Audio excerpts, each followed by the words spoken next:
Salut à tous, j'espère que vous allez bien. Aujourd'hui on va parler de l'actualité autour du club, c'est parti.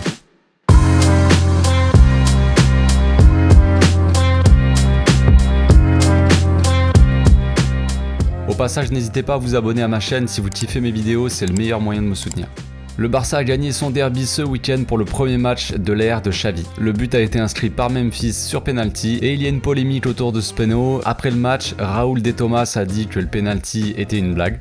C'est vrai qu'on peut comprendre un peu ce qu'il veut dire par là, hein. On n'aurait pas dû avoir un penalty. C'est vrai, on aurait dû en avoir deux même. Bon, je crois qu'ils ont un peu oublié la faute sur Nico aussi, mais bon. C'est bizarre. Voilà, je crois que l'Espagnol retient un peu ce qu'il veut, hein. Puis je suis désolé, le contact sur Memphis est pas violent, ok, mais il existe. Mais je pense que dans l'histoire, ce qui chiffonne un peu l'Espagnol, c'est que l'arbitre de la VAR a fait confiance à l'arbitre central et n'a pas checké l'action. En soi, ça change que dalle, hein. Je suis désolé Raoul, mais tu dois surtout être deg car vous avez loupé deux grosses occasions à la fin. En attendant, les pénaltys, ils sont corrects. Toujours autour du match, on a vu un Mingueza un peu en galère, hein, sur le côté. On a vu que Dest, qui souffrait du dos depuis la trêve, s'est entraîné avec le groupe hier. Malheureusement, il ne devrait peut-être pas être de retour demain pour la réception de Benfica. Le staff ne veut prendre aucun risque et préfère le préserver. On verra si on a une petite surprise demain et s'il est convoqué, mais a priori, ça sera pas le cas. Le club n'a pas communiqué non plus sur l'état de Mingueza et Nico. À l'heure où j'enregistre donc, on ne sait pas trop s'ils pourraient être alignés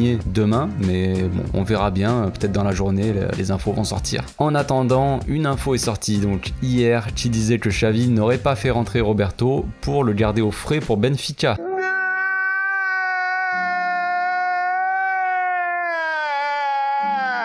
Alors là, j'ai les jambes qui commencent à trembler. Il veut faire quoi avec Roberto? J'ai peur qu'il aligne sur le côté encore une fois. Je comprends pas trop le délire avec le petit Sergi. Peu importe les coachs, et le gars continue à jouer. C'est incompréhensible pour moi. Mais parlons un peu de choses un peu plus joyeuses. On va parler de Abde, la pépita. Il nous a sorti un très gros match, une très grosse deuxième mi-temps en tout cas, contre l'Espagnol. Et on le verra évidemment dans les prochains matchs, tant que le Dembélé et Ansu ne sont pas là en tout cas. Malheureusement, mauvaise nouvelle.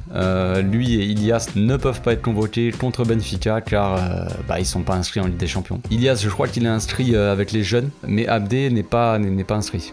C'est con, hein. Ils auraient pu être utiles, mais Xavi devra faire sans, tant pis. Sinon, j'ai découvert une petite histoire sympa sur Abde. Sa vie a beaucoup changé en très peu de temps, le gamin. Quand il était jeune, il a été mis à l'essai à Elche, mais ils ont pas voulu le signer. Erreur. Pas longtemps après, il signe dans le club d'Hercules pour jouer avec la réserve et l'équipe première. Le club croit en son potentiel, mais il a du mal au début un peu à briller. Il joue des bouts de match comme ça avec l'équipe pro. Le gamin est déçu et demande à partir à la fin de la saison 2020. Valence entre en scène et veut le prendre pour sa réserve. L'opération était en bonne voie, hein, mais à la dernière minute, Hercules inclut une clause de pénalité. Si Abde ne joue pas au moins 45 minutes en 5 matchs, Valence devra payer une compensation économique de 10 000 balles.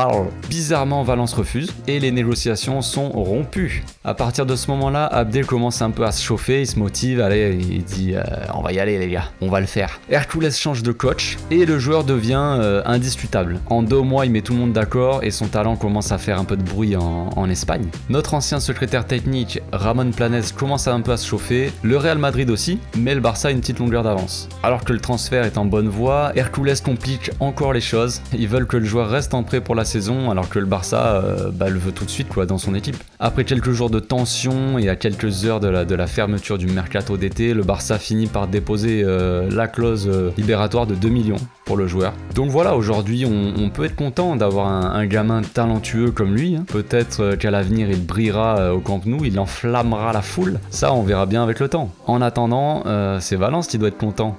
Ils ont laissé un joueur comme ça, une pépite filée pour seulement 10 000 balles. Bon, à voir si c'était un bon choix, je ne pense pas, voilà, je ne pense pas. Sinon, Matteo Alemany a parlé un peu d'Ousmane Dembélé en fin de contrat l'été prochain, comme vous le savez. Il a dit que les discussions continuent toujours et qu'il parle avec Ousmane depuis des mois. Voilà, il parle de je sais pas quoi, je sais pas. Il doit parler de son équipe à Football Manager, je sais pas trop de quoi il parle. Son désir est de continuer au Barça apparemment, ses agents aussi d'après eux, je sais pas trop. Ils attendaient peut-être un peu de voir le projet sportif du club avec l'arrivée de Xavi, peut-être que les choses vont accélérer un peu. Dembouz est heureux apparemment de l'arrivée de Xavi, donc on verra si ça suffit pour le faire rester. Après, si c'est pour être blessé toutes les 2 semaines, mon gars, bon, en soi, ok, ça fait chier qu'il parte gratos. Mais bon, au bout d'un moment, si tu te blesses tout le temps, frère, au bout d'un moment, faut tourner la page. Même si part gratuitement, c'est pas grave. C'est bon, on passe à autre chose, Ça fait 18 ans qu'il est là, il a joué 2 matchs, t'as compris. Alemany a aussi parlé d'Agüero un peu.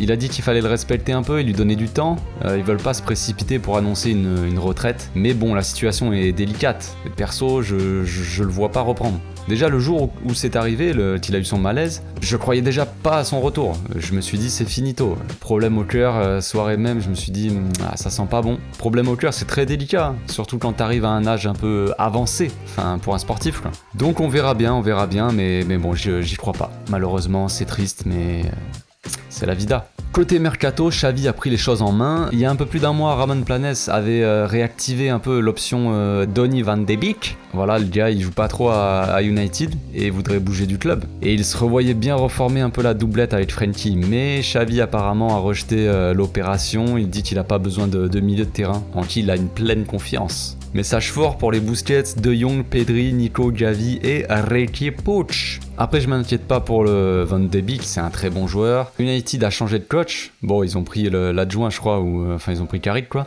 Mais le Solskjaer, là, Solskjaer, je sais pas comment ça se prononce, il est parti. Donc voilà, moi j'espère que United va signer Ronald Koeman. Franchement, ça serait un. Moi, je leur conseille de le signer, voilà, les gars. Si je peux vous conseiller quelque chose, c'est un très bon coach, ouvert à la discussion avec ses joueurs.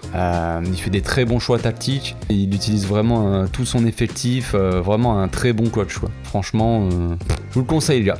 Bref, c'est tout pour aujourd'hui. On se retrouve pour l'avant-match de Barça-Benfica demain. Quelques changements sont annoncés, comme je disais, avec Roberto qui devrait jouer à la place de Mingueza et peut-être Dest ou Gavi, ça dépendra de l'état de Dest, joueront sur l'aile. À voir si Xavi renouvelle un 4-3-3 aussi, mais bon, ça, on verra tout ça dans la vidéo de demain. D'ici là, je vous souhaite une bonne journée. J'espère que ma vidéo vous a plu. Prenez soin de vous.